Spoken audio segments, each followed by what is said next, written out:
Another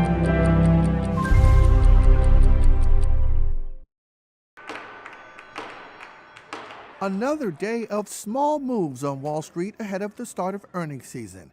The Dow rose 16 points on Wednesday. The S&P 500 crept 6 points higher to a fresh record closing high. The Nasdaq was down 9 points.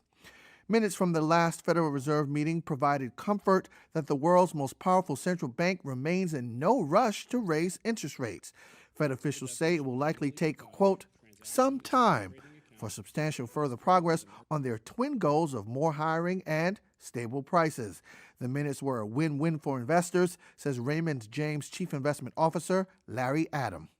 The Fed's continuation to be in the market and the economy's corner continues to send a very positive tone to the market.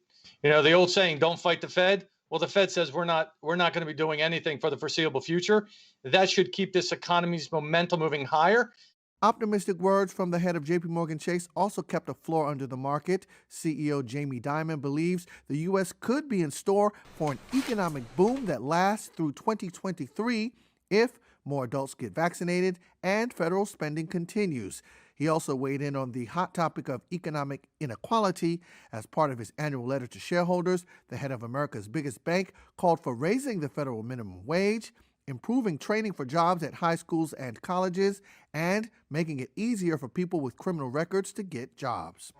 Cruise ship operator Carnival lost nearly $2 billion in the first quarter, but bookings during the period surged 90% compared to the prior quarter. CEO Arnold Donald warned it may have to shift home ports to other parts of the world if a U.S. no-sail order isn't lifted.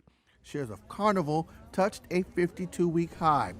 In more economic news, the U.S. trade deficit surged to a record high in February as the nation's economic activity rebounded more quickly than trading partners.